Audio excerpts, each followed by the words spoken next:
Welcome to the CSAE Conference 2022. My name is Abebe Shimeles, Director of Research. This is a collaboration between CSAE and the African Economic Research Consortium, the special session on agricultural productivity, nutritional outcomes, and climate change in sub-Saharan Africa.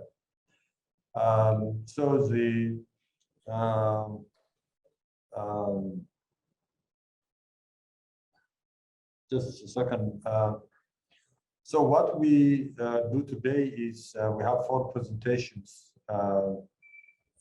from our researchers, and I will introduce these presenters. But what I do before that is to just spend 1 minute on the African Economic Research Consortium. Those of you who may not know about this think tank, it's one of the largest, oldest economic and policy network in Africa, particularly sub-Saharan Africa. And it deals with training, capacity building, and research. Basically, the ARC's approach is an integrated approach to impacting ultimately economic policy. One is to build a pipeline of well-trained economists at a master's and PhD level, and then give them a path to strengthen their skills in doing empirical research, particularly relevant for policy through what we call thematic and collaborative research programs.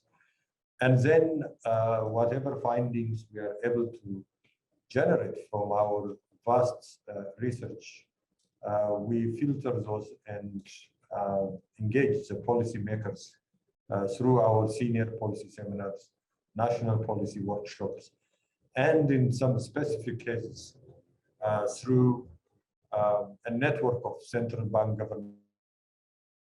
The ARC's approach to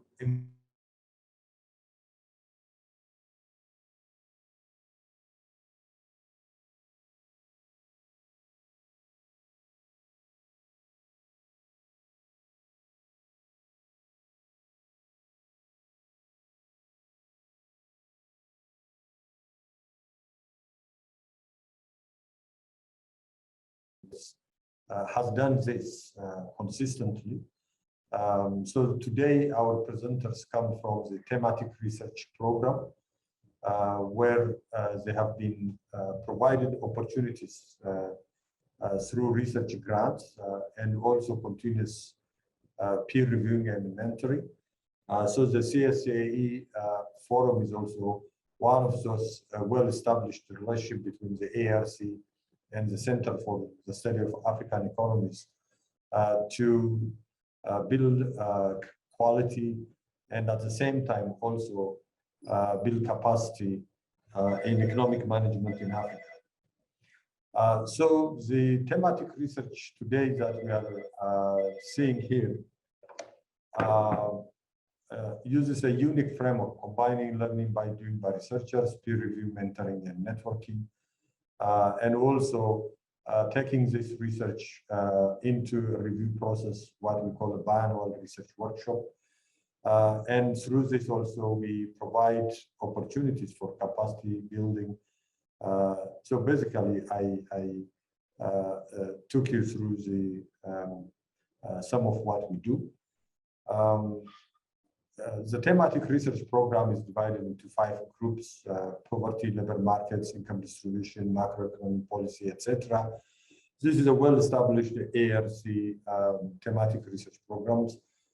So today we are presenting this group to this workshop. So overall, ARC so far has reached over 4,000 African researchers across 35 countries, etc.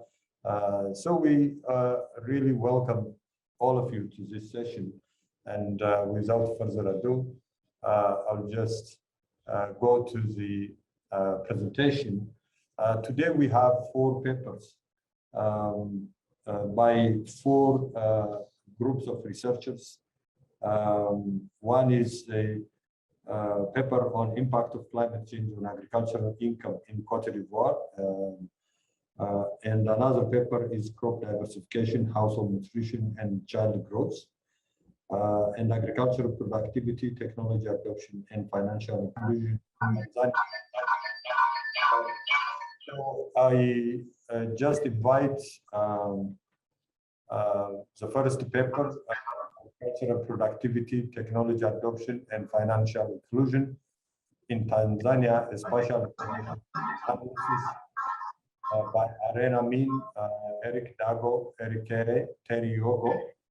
So this is a procedure. The presenters, you have 15 minutes, not 1 minute more, to share your presentation with the participants. Please focus on the main findings. Do not take people through details that probably may take a lot of time. After that, we continue the presentations while we give chance to participants to ask questions through chat, and if time allows us, also through the in-person Q&A session. But I encourage all participants to use the chat so that the presenters can be given a chance to respond to the questions. So now I call upon the first presentation from Tanzania by Ariane. Please go ahead, share your screen, and start your presentation. Thank you.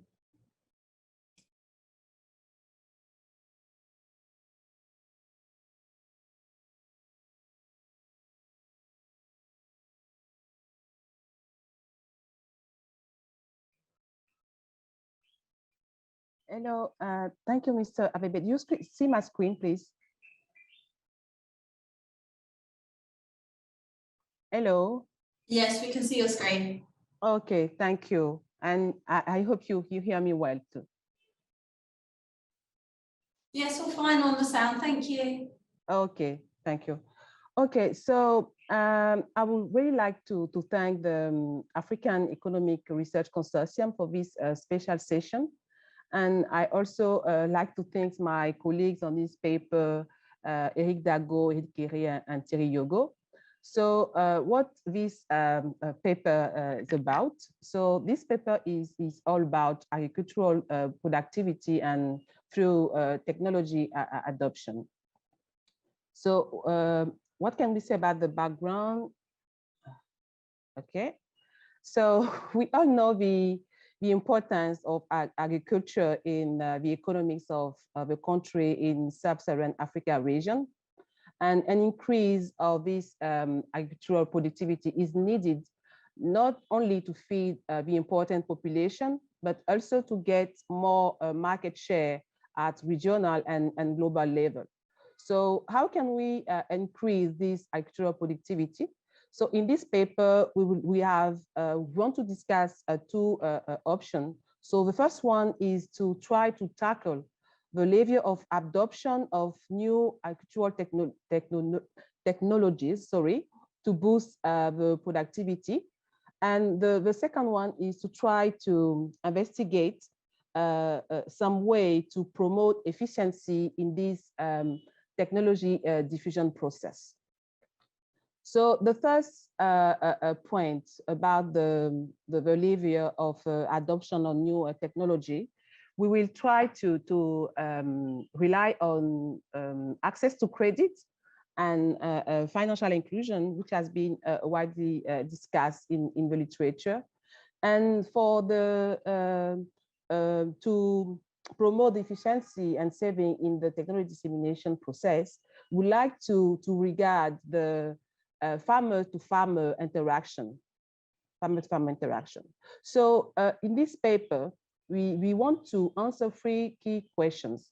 So the first one is to see if access to credit can have an impact on technology adoption in agriculture. The second one is to investigate the farmer-to-farmer relationship in this technology process diffusion.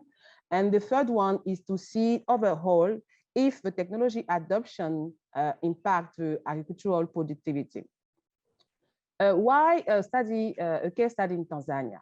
So recently in Tanzania, there have been a significant improvement in the access of financial services in direction to the agricultural sector. And Tanzania has also a national financial inclusion framework. And the result of such a study can be of great relevance for the policymakers to help them to design a sound policy.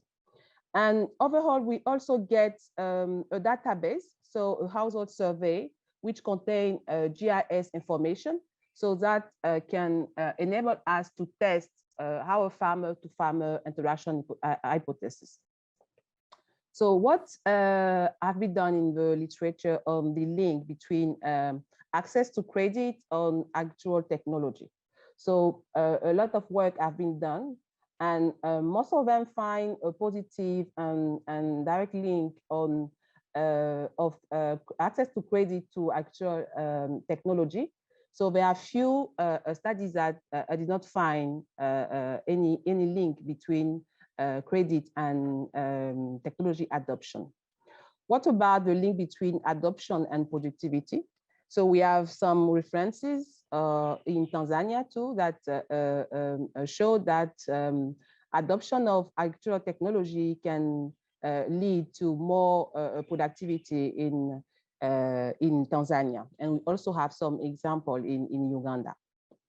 So we have many other references that link credit, technology, productivity, and by the way, poverty reduction. So the focus on this paper is on a farmer-to-farmer relationship. So this farmer-to-farmer relationship can be regarded as social interaction. That means the effects of a group membership on an individual behavior. So this social interaction has been investigated for technology adoption, diffusion of information, and risk sharing. And it has been proven that social network or peer influences has a powerful effect on farmers' behavior. A dimension of this farmer-to-farmer relation need more investigation. That is the geographical dimension of farmers-to-farmer interaction. That means the distance geographical distance between farmers. In that literature, we also have some interesting results. So in Ethiopia, it has been shown that learning from when farmers learning from adopting neighbors, the diffusion of technology is more effective than learning from the agricultural extension services. And in Nepal, when farmers get information from informal sources, so when they get information from their neighboring farmers, from their family and friends, they are more keen to adopt a new technology. And it has been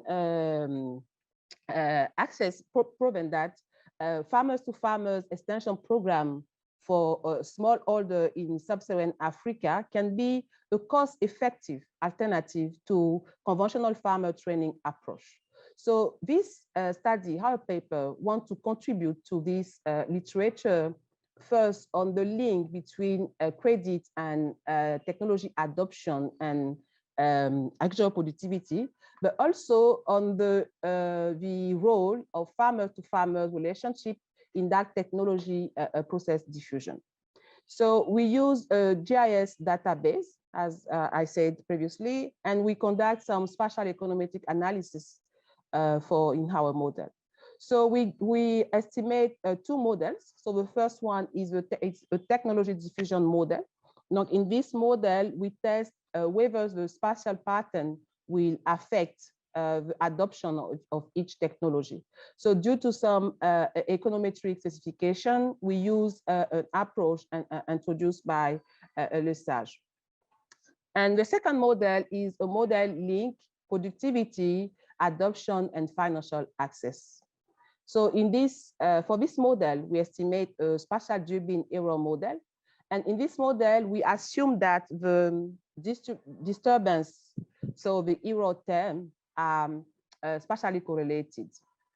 For the estimation, we use maximum likelihood estimation to this model. What about our result? No, sorry, first the data. The data come from the World Bank. So as I said, it's a household survey. So for farmers. In the analysis, we focus on the wave on 2012 and 2013. And we use two other waves for robustness to check the robustness of our finding.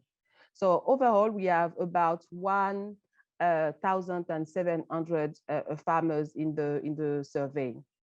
And we focus on maize as it's the main crop. What about our result? So the finding of our study confirm this diffusion of the technology, agricultural technology, so the diffusion of technology among farmers. And according to our study, this diffusion can be explained or can be explained by the geographical distance between farmers. And we find also an effect of the credit on inorganic fertilizer. What about the productivity and the link between productivity, technology adoption, and financial access? The result confirm the impact of the adoption of technology on the productivity on maize. And yes, we find also that the link, the transmission channel between technology adoption and productivity is credit access. We test the robustness of our finding with two other waves. And in that waves, the presence of the spatial interaction, that means the farmer to farmer interaction due to the distance among two farmers, has been confirmed in the two other waves. We also find in the two other waves the effect of credit or inorganic fertilizer adoption. And we also find an effect of fertilizer on maize productivity. What can we say as a conclusion for this paper? We can just say that if policymakers in Tanzania succeed to improve the financial inclusion of farmers, this can lead to more adoption of technology, and that can impact maize productivity.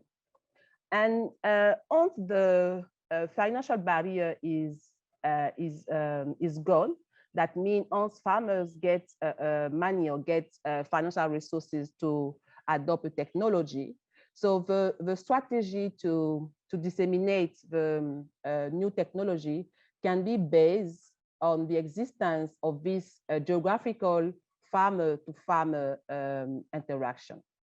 That's the main concluding remark of our presentation. Thank you for your attention. Thank you, Ariane. Very good timing. Thank you so much. Actually, you saved us 2 minutes. This is wonderful. I haven't seen any question for you in the chat. Very well done. And it's a very important, I think, paper in terms of its relevance and timeliness. We'll get back to you if there are questions.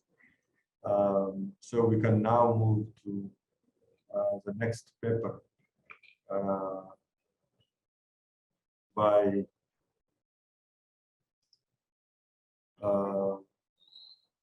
Fabrice and his team. Fabrice Esse, Ochou, and Perry Dianpour Utara. It's impact of climate change, more or less a related topic on agricultural income in Côte d'Ivoire, a spatial approach. Okay, thank you very much. You have 15 minutes and be on time.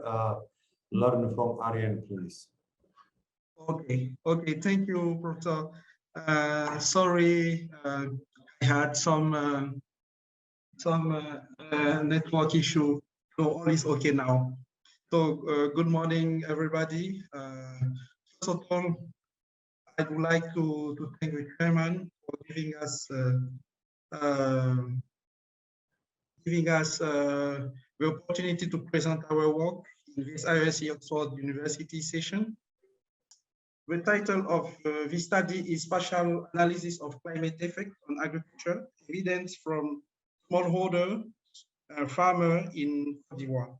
The presentation is based on the following plan. I will present the two first points and my colleague the three last one.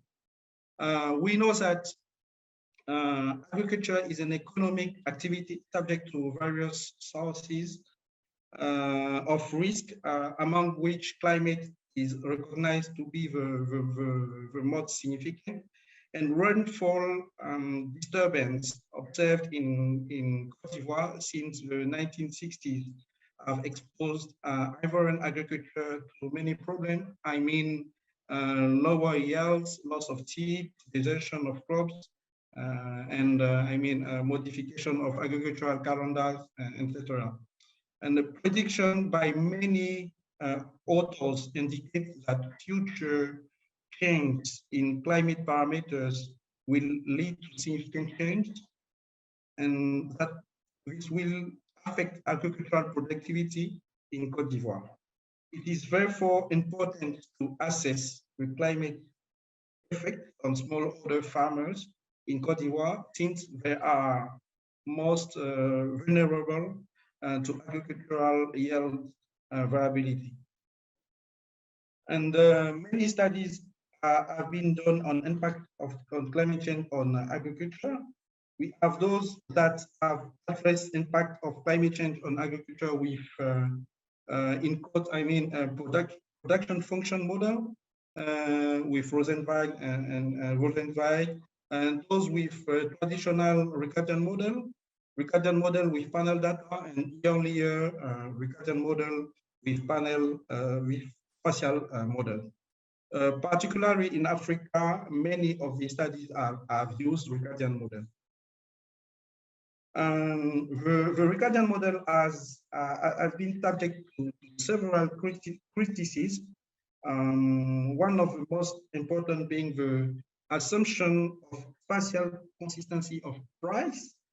It is not realistic for Africa, which suffers in particular from problems related to road infrastructure, for example.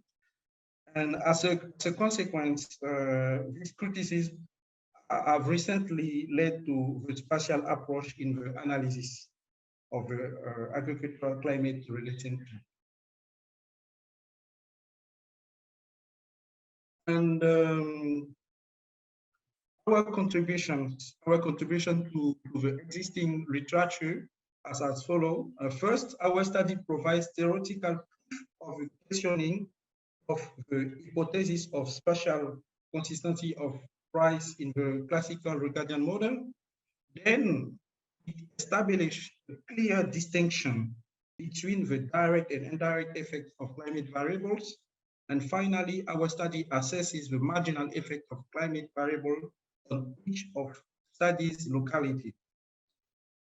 So the general objective of the study is to analyze the effect of climate on agricultural revenue in Côte d'Ivoire, taking into account the spatial autocorrelation and the spatial heterogeneity of price. And so the specific objectives are to analyze theoretically the effect of market imperfection on agricultural product mobility, to determine direct and indirect effect of climate change on agricultural household revenues, and to predict future climate impact.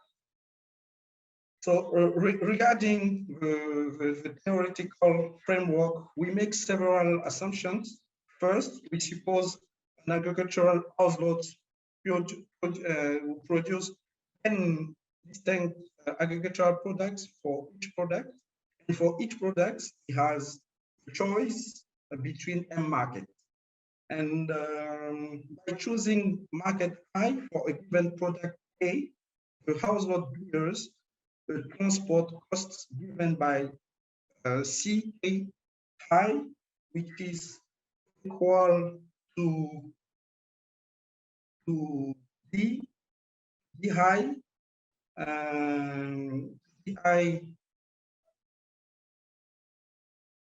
times phi, and D high is the distance between the local market and market I, and the function phi depends on the product A, the quantity of this product K, and I is the road condition.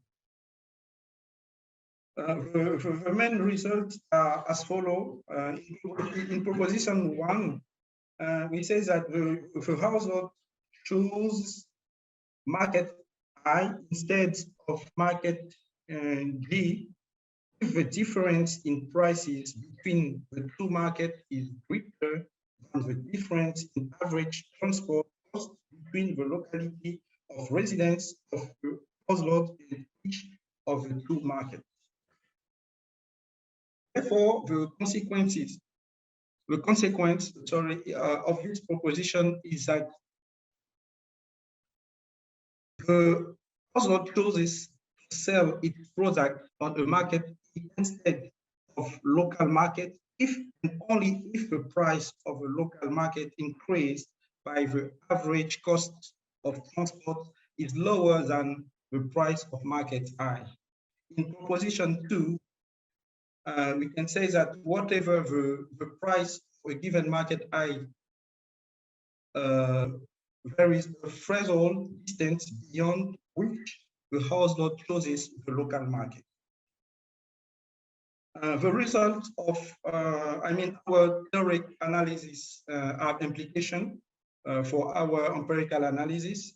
In the short term, the price variation in locality I can affect the income of nearby localities, but not that of distant localities. Variables such as distance and quality of roads create barriers to agricultural product mobility from one locality to another and lead to spatial heterogeneity of price and spatial correlation. As a result, traditional regression model is not appropriate because OLS estimators are biased, inconsistent, and not ineffective. And the solution is to introduce spatial approach. So I leave the floor to my colleague to continue. So we are estimating a spatial G-bin error model using GLS heterogeneity approach. So we are estimating the average revenue on a set of explanatory variables, among which we have a climate variable captured by temperature and precipitation.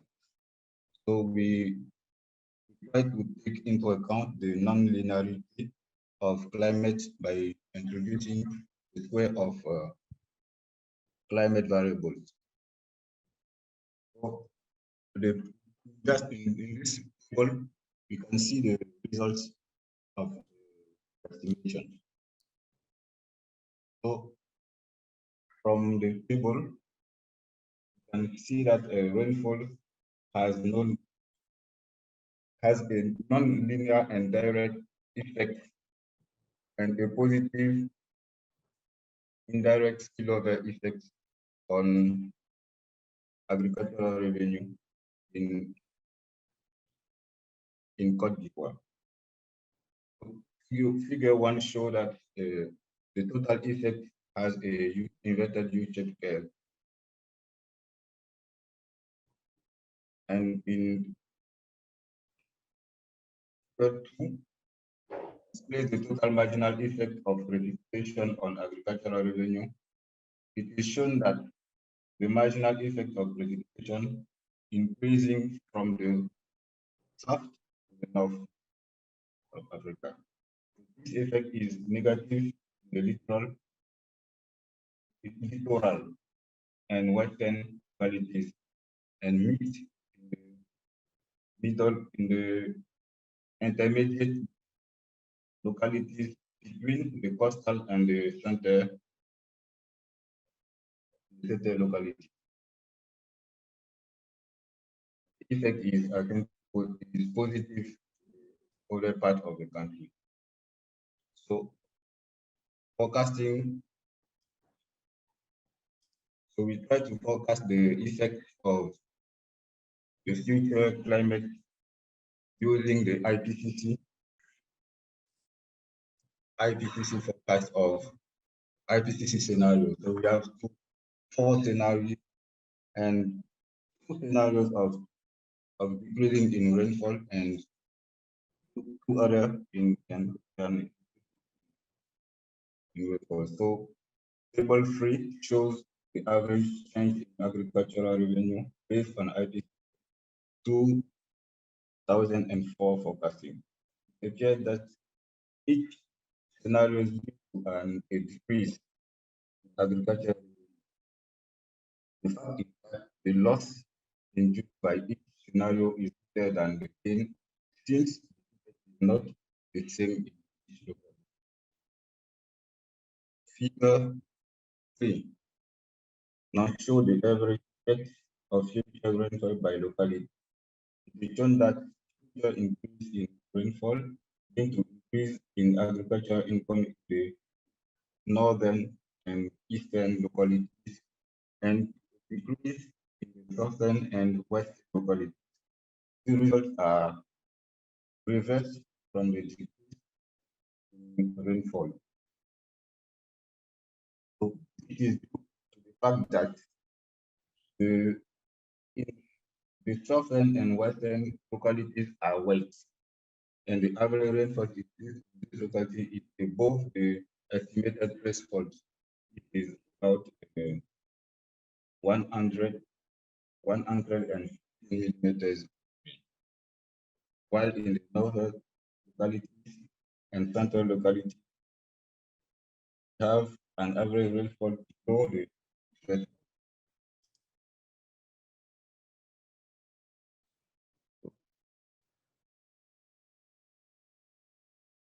So in the conclusion of this study is that temperature has no effect on agricultural revenue, and rainfall has a nonlinear and direct effect, and a positive spillover effect on the agricultural net revenue. Second, an increase in rainfall will lead to an increase in agricultural revenue in the central, northern, and eastern locality, and a decrease in the southern and western locality. And finally, this result is reversed in the case of this. As policy recommendation suggests that government policies support farmers more at the north and eastern localities.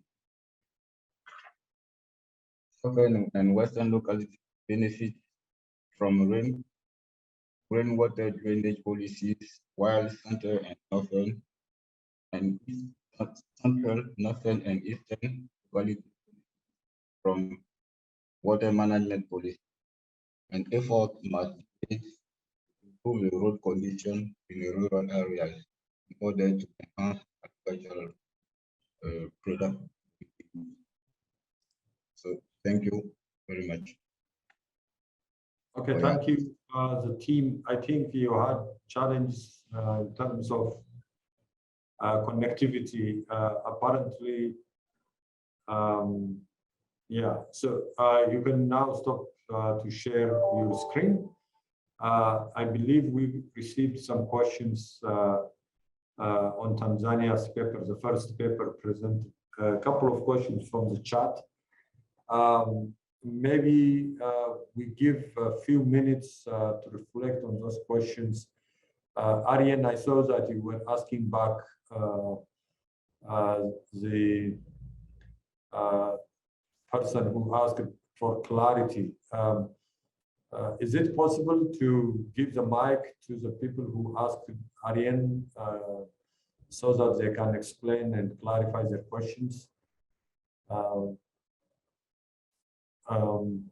Colleagues, you can do that. I think. Yes, they're ready. Oladele, is that? Or Oladele or Begalo? You were asking Ariane, and she was asking you back. Yeah, we can unmute. Yeah. Yeah, we can unmute. Ask them to unmute to ask the question. Yeah, we have one by the name. Yeah, you can see it from the screen. Oladele. If you are in the room still, you have a chance to quickly ask a question to Ariane or Begalo, whoever comes first. The first question is really measuring productivity. This is straightforward, Ariane. How did you measure productivity? You mentioned a lot about this. Yeah, thank you, and Abebe, for the question. I've also provide some answer in the chat, but the productivity has been measured as usual in some in the literature. So it's just the quantity of crops harvested per hectares. So the quantity of maize. It is per hectare, not per level. Per level, that, sorry. Yeah, because you see, I think the question is relevant when it comes to agriculture. You have two measures of productivity: productivity of land and productivity of labor. So the one you mentioned seems, if it's per hectare, we are talking about the productivity of land. Yeah, it's right. Yeah. Okay. And then the other is. The spillover effect of technology has not distorted the overall estimated effect of technology adoption. Maybe Begalo, if you are in the room, you can explain. Okay. Yes. Do you hear me? Yeah, we hear you well. Okay. Thank you. My question is, because the presenter she's talking about the spillover effect from neighborhood farmers, so from farmer to farmer neighborhood. So I was wondering, because the overall effect could be distorted by this spillover effect of the adaptation of technology. So I was wondering how that this, spillover effect has been managed in the estimated coefficients in the model. Is it clear to you, Ariane? No, it's not clear, but it's okay. Maybe if I can explain maybe the model specification, maybe we can have some answer. Yeah. So in the adoption model, so one farmer's adoption or not of a technology or given technology, so will be a function of the adoption of its neighbor, and also a function of credit access and other variables. And in the estimation of such an spatial econometric model, so we get two kinds of marginal effects. So we get a direct marginal effect, and we get also an indirect marginal effect. So the interpretation of these two kinds of marginal effects. So the first one is the effect of the variables on the adoption. So the direct effect will be the impact of financial inclusion on the technology adoption. And the indirect effect will capture the spillover effect. So in the results, as I said, we can see what is the effect of the variable by itself, and what is related to the spillover effect. I don't know if it is more clear for you. Okay, okay. Thank you very much for that explanation. Thank you. Okay, thank you. I believe the second paper, maybe because of the presentation challenges, I did not see any question in the chat. So as we think about it, I move on to the third paper.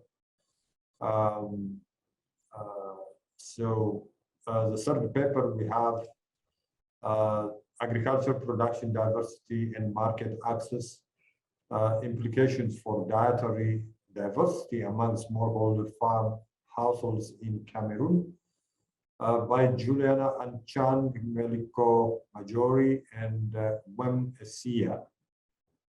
Who is presenting? Juliana is presenting. Okay, Juliana.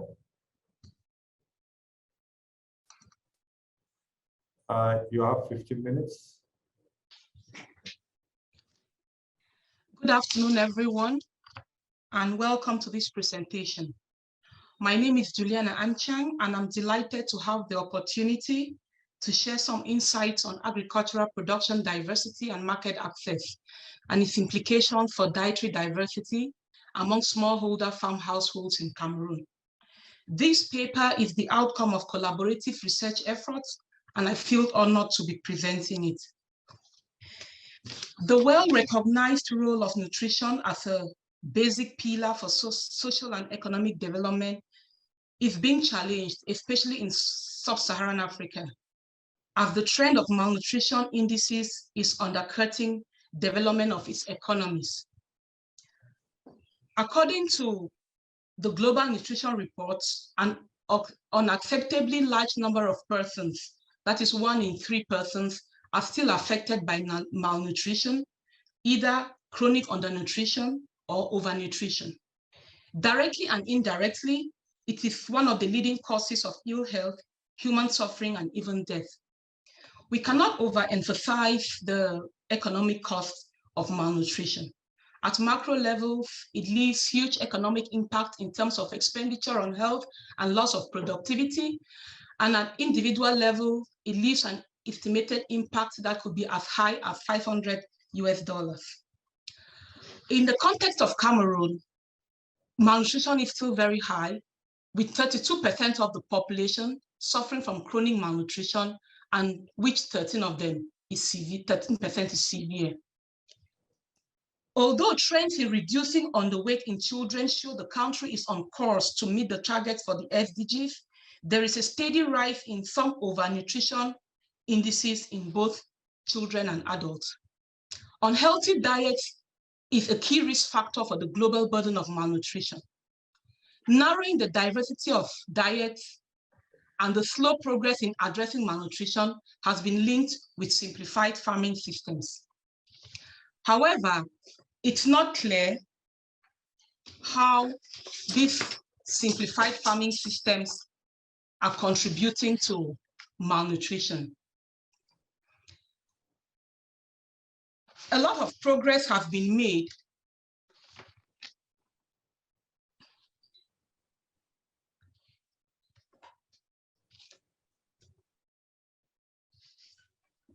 Julia, are you there? Hello? Okay, oh, sorry. Juliana? Yeah, sorry, my network was losing. Yeah, The extent to which simplified farming systems may be driving this unhealthy diet is still not clear. One of the ways to look at it is from the limitations of agricultural policies and investments. We have seen a lot of progress in agricultural investments, but we have not seen a lot of progress in nutrition and health status. In the context of Cameroon, the agricultural policies are promoting agricultural growth for improving food security status, farm income, and the livelihoods of vulnerable populations. This has skewed the production this has skewed agricultural production to a few staple crops for job creation, elimination of hunger. Consequently, we have monotonous diets, staple-based diets, which are deficient in micronutrients, in a lot of diets. Again, these simplified diets alongside post-harvest losses are contributing to keep poor populations in Cameroon malnourished. Another way we can look at it is from the enabling environment. The trending perceptions and desires for urban feeding styles, other social norms, cultural perceptions of body size, market conditions, and the information environment are shifting nutrition practices, a phenomenon that is commonly called nutrition transition. Moreover, over the years, traditional food systems of the rural population of Cameroon have deteriorated with the narrowing of the food basket due to the desire or attempts of rural communities to transition from a subsistence to a cash-based society. Consequently, nutrition transition is growing, and communities are now experiencing a triple burden of malnutrition characterized by undernutrition, micronutrient deficiencies, and overnutrition. Going forward, a plausible approach would be to diverse food systems that can support diverse diets and help minimize the economic impact of the triple burden of malnutrition. If we look at the pictures on the right, it's just to give a visual picture of what the typical simplified systems in Cameroon. And on the left, we look at a typical monotonous staple-based diets that are common in rural communities. Why is the smallholder farmer of focus in these studies? In Cameroon, 55% of the population live in rural communities, and smallholders live in these rural areas. They play a big role in production of food. They depend on agricultural production for diets, but on the contrary, 3/4 of them constitute the malnourished populations in the country. If we look at the demographics around malnutrition, children, women, rural communities, low economic status, it makes it pertinent for us to look at smallholders' diets if we must halt and begin to lower malnutrition indices and meet sustainable development goals. The big question we'll ask, how can we diversify diets for this vulnerable group of persons? Are agricultural diverse systems an option for these diverse diets? A lot of debates on research and policy have been going on around this question, and we are building up on work from this. And most of the works have been trying to ask, will diversifying agricultural production offer the opportunities for smallholder farm households to access different categories of foods and thus improve diet diversity and better nutrition outcomes? A lot of assumptions on the positive outcomes of diversifying agricultural production do exist from the nutrition approach, agroecologist approach, and economic perspectives. But then the answer is still not very clear. To be able to start answering the questions, we want to look at it from the perspective of this conceptual framework that has been used in previous works. And there are two key pathways have been clearly established that show the link between agricultural production and nutritional outcomes. In the first pathway, we have the food production pathway, where it is assumed that in a subsistence farm households, they'll mainly consume what they produce. And we all know that it is a very rare scenario, and farm households will definitely need markets to be able to improve on their diets. That takes us to the second pathway, which demonstrates the role agricultural income will play in the link between agricultural production and nutrition. And again, it is not very clear if this agricultural income would generate a positive or a negative effect in these outcomes. If we look at this conceptual framework, we will want to, this paper also brings out the relevance of the role of enabling environments, and especially the sociocultural context of the households. And the sociocultural dimensions of this enabling environment have been conceptualized and adds to the complexity of these relationships between agricultural systems and nutrition outcomes for smallholder farmers, which we are also interested in looking at in this paper. There is a lot of related literature that supports the assumption that agricultural production diversity relates strongly with the dietary diversity of smallholder farm households.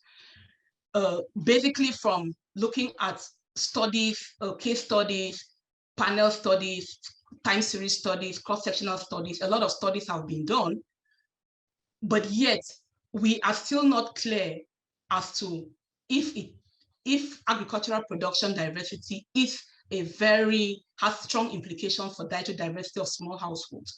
Other studies have shown that less diversified agricultural systems are associated with the loss of dietary diversity.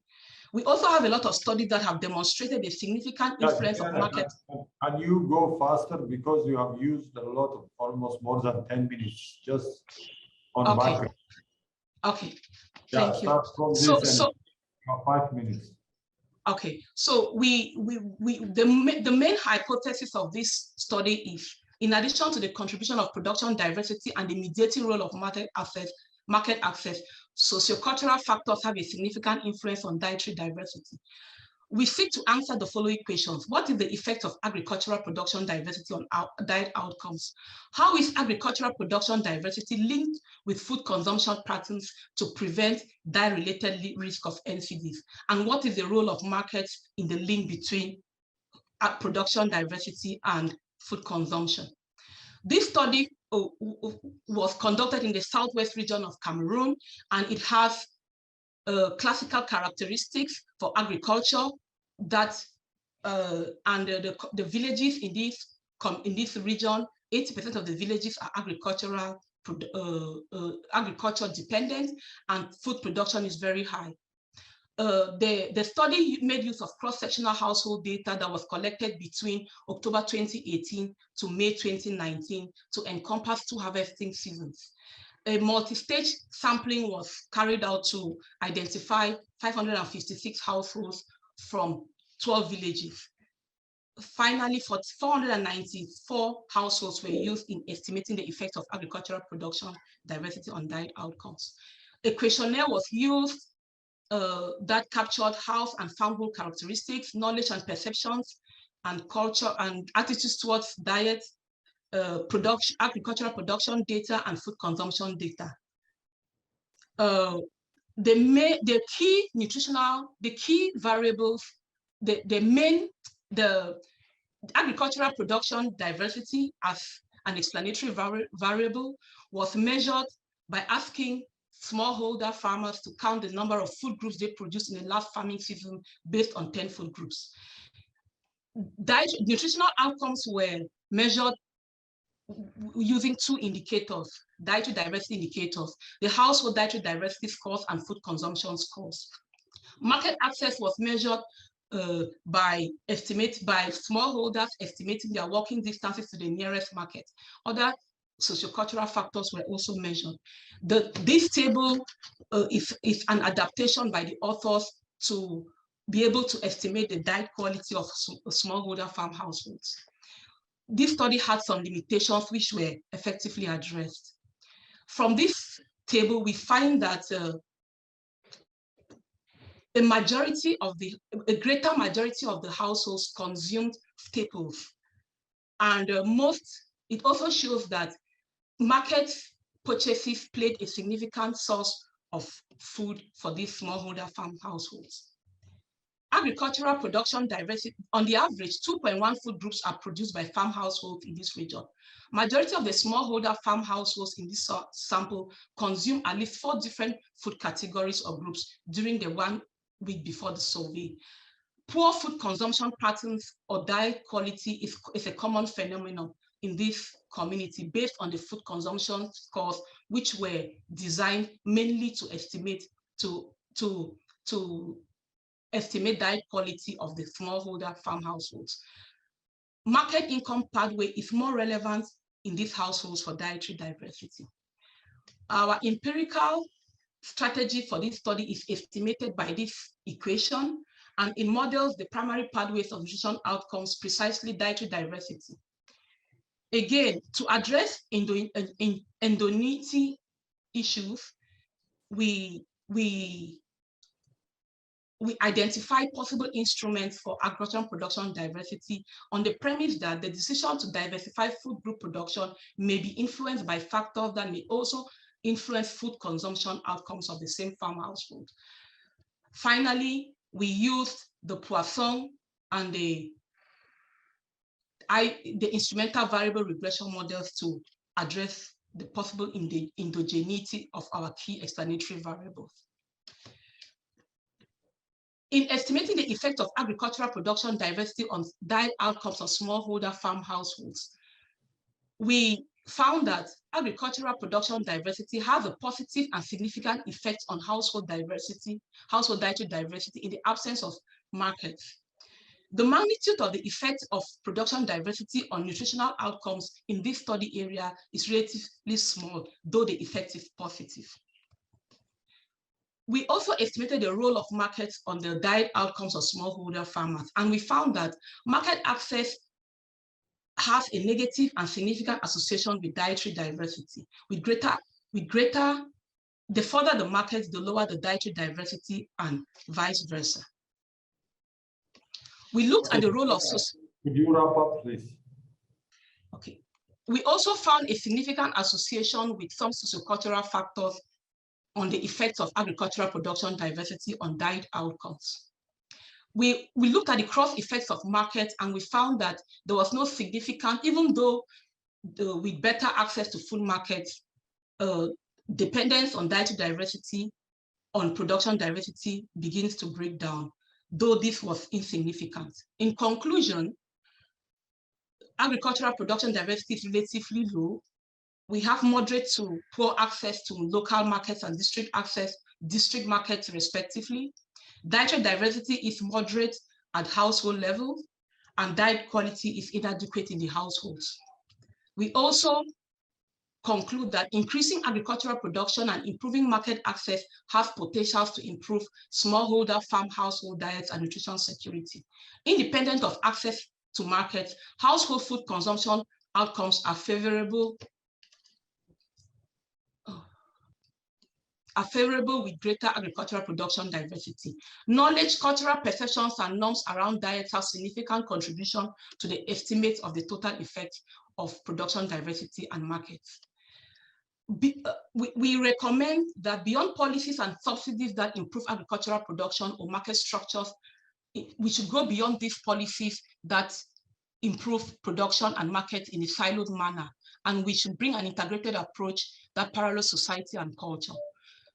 In conclusion, the main recommendation is that in policy and practice, agricultural production diversity should be part of an integrated approach, promoting market access and encouraging more nutritious food choices to uphold healthy diets, reduce malnutrition, related social and economic costs, and improve productivity of the less prioritized vulnerable farming households. Thank you for your time. Thank you so much, Juliana. This is quite helpful. So while you are there, let me just, I think it's a question to you. In the conceptual, yeah, you can remove your screen, your presentation from the screen. So Oladele Osanin-Lucy asked the question, and the conceptual framework you have shown, it was observed that food expenditure was directly linked to food access, while non-food expenditure was directly linked to healthcare. So does this mean food expenditure has no link with healthcare? That's the question, Juliana, to you. You observed that food expenditure was directly linked to food access, while non-food expenditure. Is this okay? I think yes. The question, yeah, the question says, I think you showed in the screen a conceptual framework where you had food expenditure, proxies access to food, while non-food expenditure proxies healthcare. So the simple question is, why not food expenditure also linked with healthcare?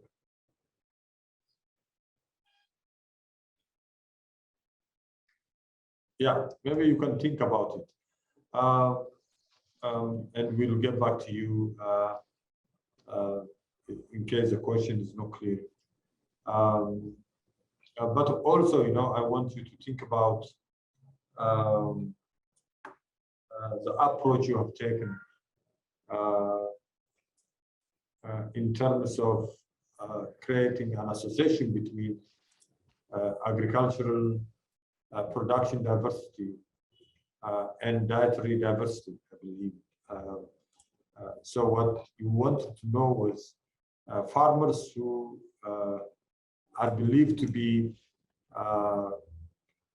producing diverse products or crops tend to have a better dietary outcome, or the other way around. I mean, this is, I think, the intention of the paper. And you indicated that you used instruments for product diversification or agricultural. So it's just for you to think. You don't need to answer now. Sometimes, you know, the instruments, the so-called we used, could directly affect also the outcome of interest, such as dietary diversity. So you may not have a strict exclusion, as they say, where those variables like land, for instance, use of some type of fertilizer could be correlated with both the outcome and diversity. Anyway, this is for you to think about. So let's go to the last presentation. This is, and we'll come back to you, Julian. This is crop diversification, household nutrition. I think more or less related to already the paper by Juliana. And child growth, empirical evidence from Ethiopia. So this is also a paper attempting to create some causal relation from crop diversification to household nutrition and child growth. The presenter is Wondimagegn, Mesfin, Tesfaye. So Wondimagegn, you have the floor and you have 15 minutes. So go ahead. All right, thank you so much, Professor Abebe. So yeah, so this paper is actually an attempt to understand, you know, if there is a link between diversified production systems and child health or child growth outcomes using evidence from Ethiopia. Moving on, I will start with the research questions. So this paper tried to tackle three research questions, and the main one is just trying to understand, you know, the effect of crop diversification on child growth outcomes, and then trying also to understand if the effects of crop diversification on child growth differ by gender of child and access to markets and also exposure to drought, and then finally trying to understand the potential mechanisms that would mediate the effect of crop diversification on child growth outcomes, if any.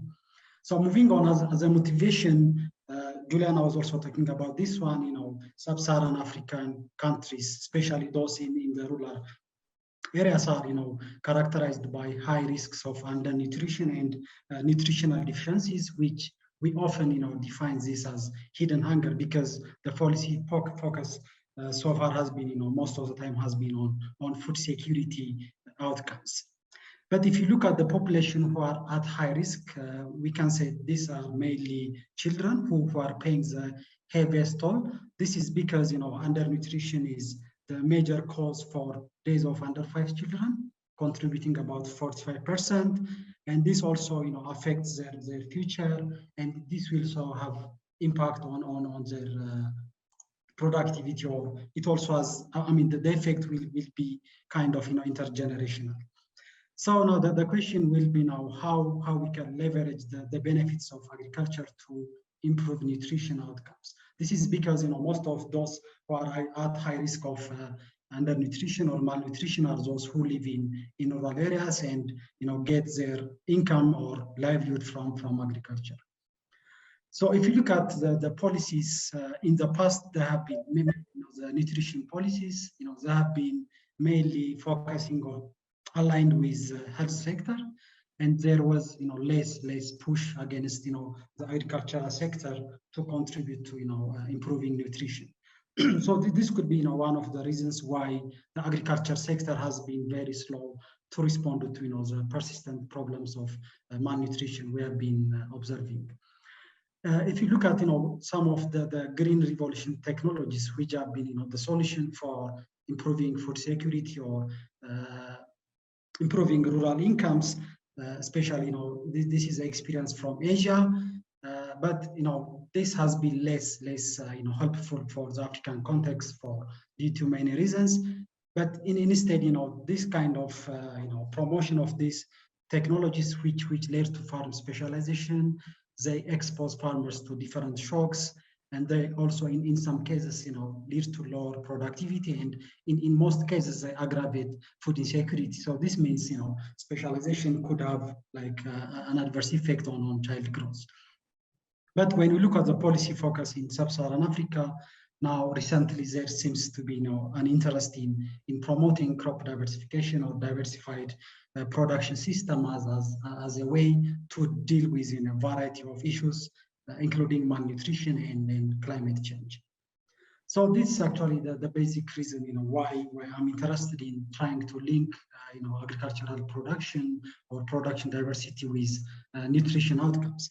But when you look at the literature that focuses on diversification, so we have a well-established literature that empirically link or theoretically link diversification decisions with risk, and I would say this literature is saturated, but still there is now an emerging literature that tries actually to link crop diversification with nutrition outcomes, and also there are studies that link crop diversification with welfare outcomes like consumption, poverty, and income.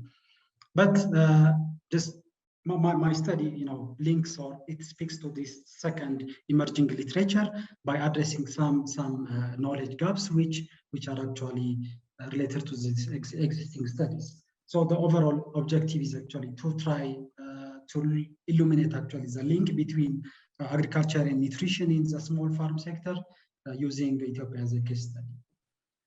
So as a kind of conceptual framework, economic theory, asserts that the main drivers of diversification are the desire for risk management or spreading risk across activities, and also for consumption or income smoothing strategies. But when you look at actually the basic agriculture household model, it tells us that markets are not always perfect, or they don't exist in some cases. So that leads to kind of this non-separable production decisions and consumption preferences. And this gives us an evidence that diversification could be a means for improving nutrition or food security, in addition to the income pathway we know from the theory. So based on this literature and theory, so I say two possible mechanisms. One is actually the food production related mechanism that focuses on household level nutrition outcomes, and then the second one is agricultural income mechanism. So this is actually, as Juliana said, the link between agriculture and nutrition outcomes is always complex. So I try to use a very simplified framework that links the crop diversification variable with child growth, and then I treat the household level nutrition indicators or food security indicators as one mechanism, because previous study shows that this outcome household level indicators are highly correlated with child level growth or health outcomes. And then I also elucidate the household income mechanism as a potential channel linking crop diversification with child growth. So in terms of methodology, I have used the main strategy to take care of endogeneity of crop diversification decision is an instrumental variable approach, but different econometric specifications are used, because we have, in this paper I have different outcomes which have different levels of measure, and also there are different assumptions, about the relation between the crop diversification and the outcomes. So the instrument I used is actually based on, the role of social networks or neighborhood effects in affecting households' production decision. So if you consider two villages, and if we have actually households in one village that have a diversified crop production system, so it's highly likely, for the neighbor to have, very similar crop diversification system. So at least, we can treat this as a weak instrument. So I use average crop diversification in the village by excluding the household under consideration to instrument the household level diversification decision.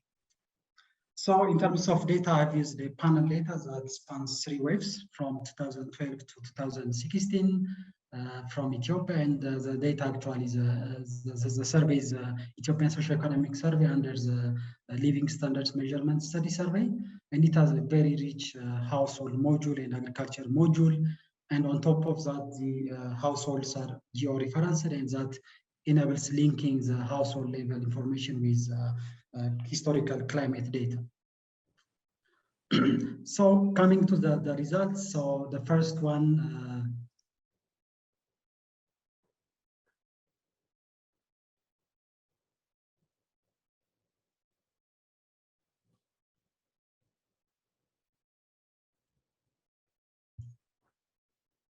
grow about 6 crops on average and 6 crop groups. These are actually when after we group the crops into like cereals, cash crops, and so on. But there is a very slight variation, when you look at the pattern over time. The data also tells that land is not equally allocated to different crops, and that has actually its own impact on the link between diversification and child growth outcomes. So in terms of household level diets or food nutrition outcomes, so rural households consume on average 6 food items out of 12, and there is a very slight increase over time. But the striking fact is actually the diets are composed with, the diet is actually of poor quality. This is actually measured by the share of calories obtained from the nutrition non-staple crops cultivated by the household. Even the share drops from 20% to 12% in 2016. There is also a very good result actually relating whether households made their required daily allowance for energy and nutrients, and these micronutrients and different vitamins. Some descriptive statistics for the child growth outcomes. So stunting or child stunting for under 5 children dropped from 48% in 2012 to 41% in 2014. There is a typo. Then it again rises to 44% in 2016. But when you look at the wasting, it was actually about 11%. But one interesting fact is, about 3% of the children are both stunted and wasted, and this is, I think, a big number. There is also, high persistence in child malnutrition and also mobility of children in and out of stunting over. Yeah, try to accelerate, please. All right. Okay.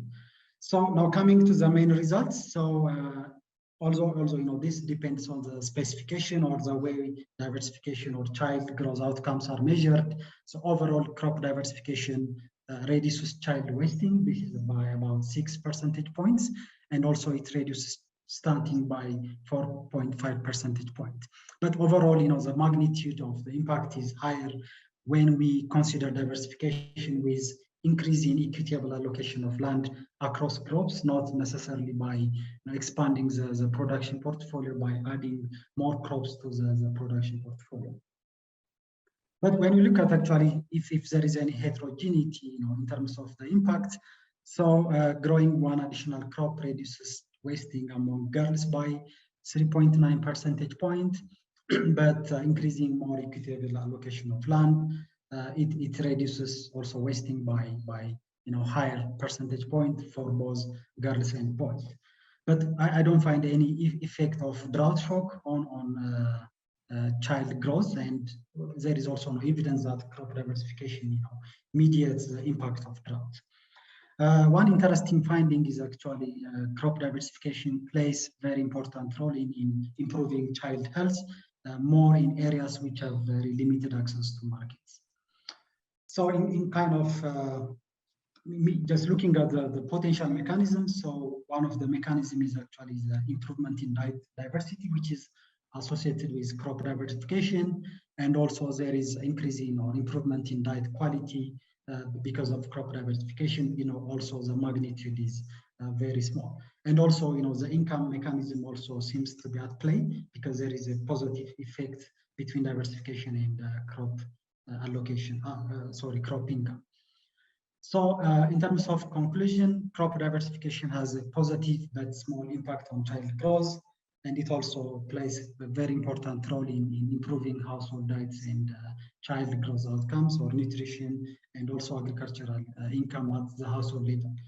So in terms of policy implications, so policies that seeks to reduce child stunting need to promote diversification in areas that have limited access to markets.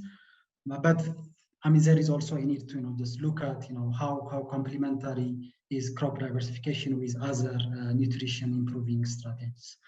So that's all. But finally, a kind of acknowledgement. I have to thank ARC for the financial support for this study, and also there is a great technical support from the ARC staff and also resource persons.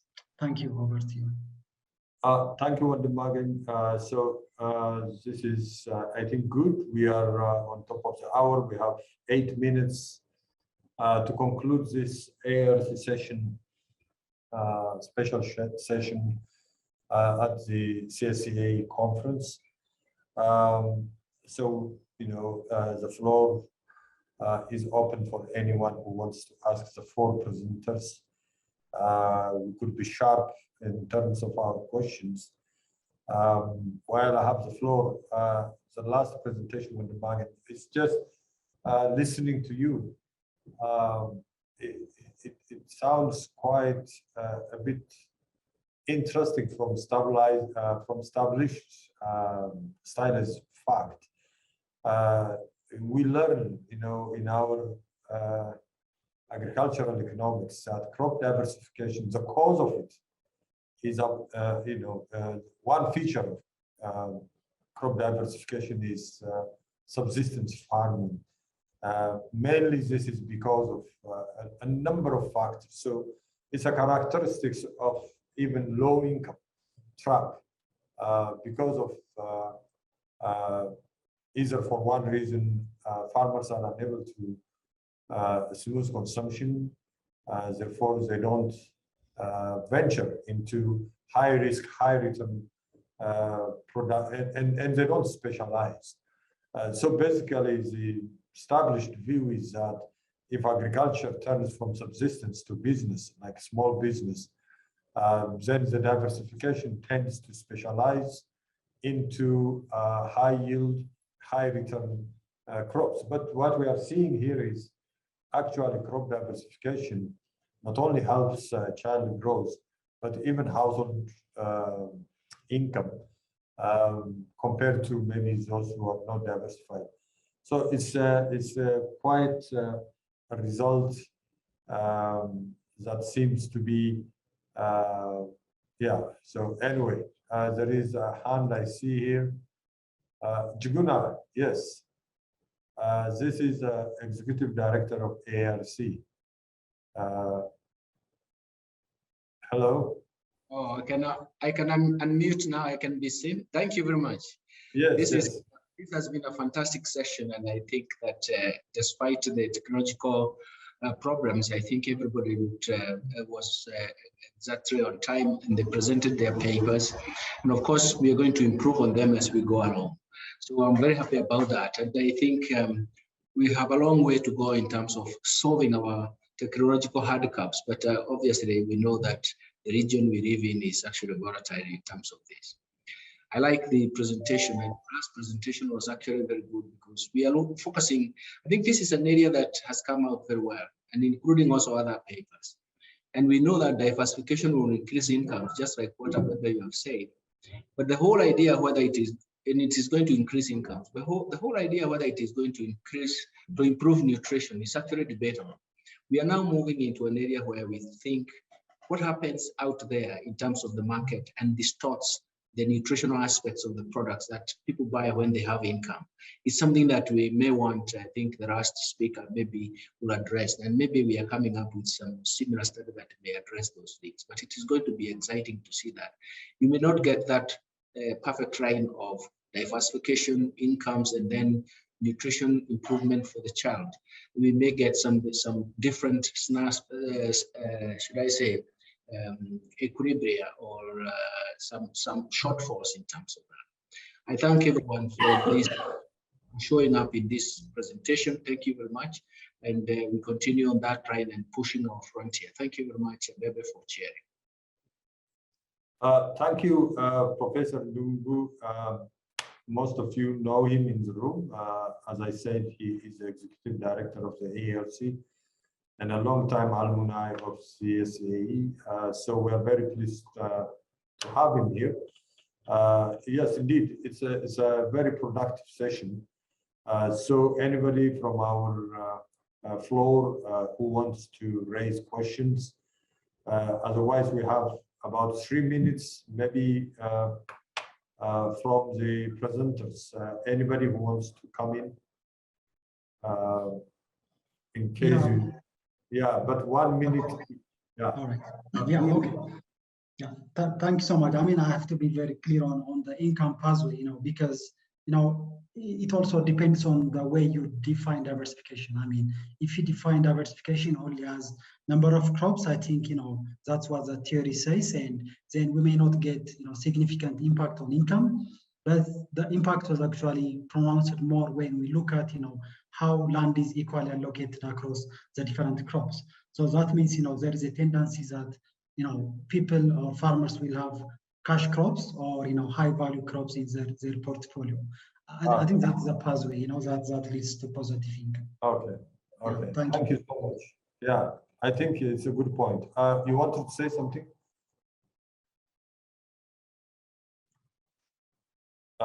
Anybody from our side? Yes. Yeah. So, Juliana speaking. Juliana, okay. Yeah, I would like to try and attempt answering the question that was asked on the food expenditure linking to healthcare. Yeah. So, okay. Okay. The question is the conceptual framework. In the conceptual framework shown, I observed that food expenditure was directly linked to food access, while non-food expenditure was directly linked to healthcare. Does that mean food expenditure has no link with healthcare? Okay, thank you for that question. Yeah, if you look at the first thing is we are still not very clear how income from agriculture will always be positive or negative on nutrition outcomes. These are still complex linkages, and they are still trying to clarify these linkages. But it is clear from this model that food expenditure has no link with healthcare. In my understanding, healthcare means accessing facilities for healthcare. If you have accessing facilities and commodities for healthcare. So food expenditure, when the farmer has agricultural income, he can either purchase food or purchase non-food items. But we are interested in the pathway that looks at how the income is used in purchasing food. We did not really look at how the pathway is used in purchasing non-food items. So I'm not really sure I can give further clarification. Yeah, no, Juliana, it's okay. But this is something to think about. And of course, I think I agree with the person who questioned. There is a possibility of overlap. But anyway, thank you so much. We are now on top of the hour.